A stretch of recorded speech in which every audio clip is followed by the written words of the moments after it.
There are no subtractions and divisions in our mind. There is only addition and multiplication. I will just remove negative thoughts and I will have positive thoughts. All the best, it's not going to work. It's just that you need to pay little attention as to how it functions. You will see there is a distinction between what is you and what you have gathered.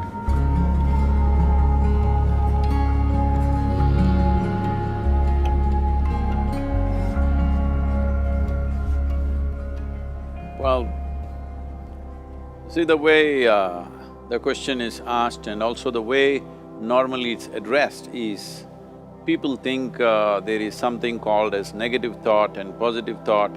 They want to remove the negative thoughts and have only positive thoughts.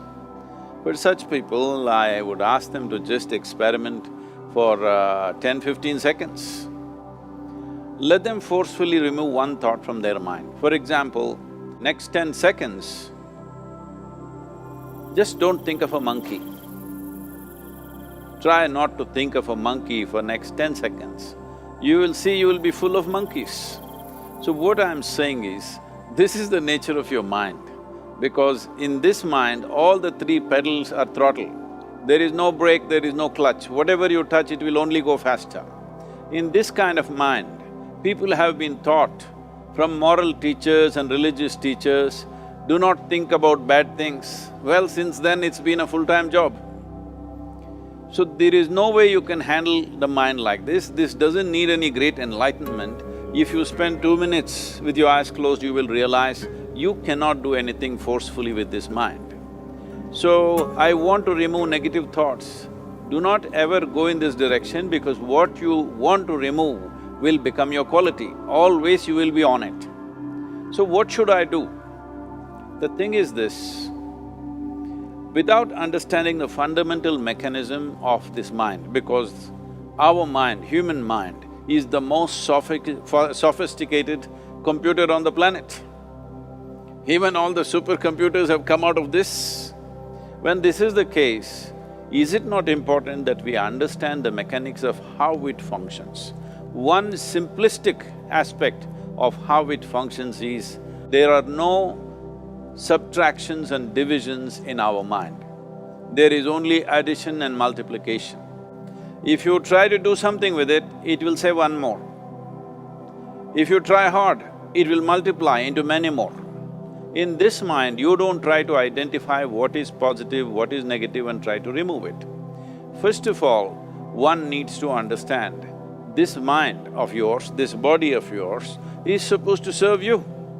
The life that you are is important. Body and mind are vehicles that must serve us. If you sit in a vehicle, it must go where you want to go. If it goes to its own destination, what is the point of such a vehicle? It's just a nuisance. Right now, most human beings are unfortunately experiencing this fantastic possibility of human mind as a nuisance, as a troublesome thing. Well, this is the most beautiful thing you have. It's just that you need to pay little attention as to how it functions. One simple thing is this. First and foremost process is, that's why we put out this process called Isha Kriya. This is to distance yourself from your physiological and psychological process. There is something called as you which exists.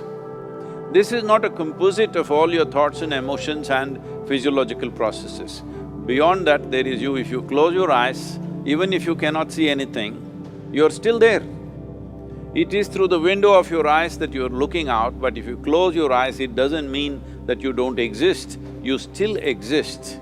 So beyond your thought, you still exist, beyond your emotion, you still exist. So that you, the life that you are, this has to come into your experience.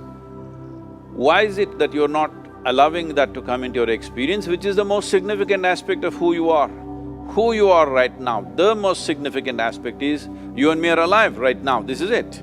What I'm thinking, what you're thinking is not the important thing. We are alive right now, that is the important thing.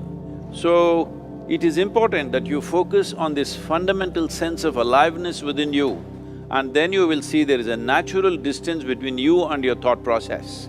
Once there is a distance between your psychological process and your physiological process, this is the end of suffering. Because there are only two kinds of suffering that human beings go through: physical suffering and mental suffering. Once you create a little space between you and your mind, between you and your body, this is the end of suffering. This is something every human being has to experience and know. Otherwise, thinking I will just remove negative thoughts and I will have positive thoughts, all the best, it's not going to work 100%, it's not going to work because nobody can remove it, they can avoid it for some time. So when negative thoughts come, you say Ram Ram, Shiva Shiva, whatever you want, but this is just avoiding, it's not gone. The moment you stop that, it will pop back with great force, otherwise it'll come back in your dreams. So it's very important, first of all you need to understand your anger, your resentment, your fear, your anxieties, the negativity that you generate. Generally, resentment, anger, it is always directed towards somebody. But we need to understand this is poisons that we are drinking and expecting somebody else to die. Fortunately, life doesn't work like that. If I drink poison, I die. If I drink poison, you don't die. So, we need to understand this. When I say poison, today you can have yourself chemically analyzed. Right now, what is your blood work, what it says? 5 minutes of intense anger, check your blood work and see, there will be lots of negative elements in it, literally you're poisoning yourself. So, do you want to poison yourself? Definitely not. Now the very question is coming from certain helplessness, what shall I do? Don't do anything, just sit back and just concern yourself with something which is the life process. Maybe your heartbeat, maybe your breath, maybe just the sensation of being alive. Depending upon how sensitive or how perceptive you are, accordingly, find something. It could be a sensation in the body, it could be breath, it could be heartbeat, it could be anything, something which indicates life to you. Just pay attention to that for some time. Slowly you will see there is a distinction between what is you and what you have gathered, which includes both your physiological and psychological possibility or mess, whatever you made out of it.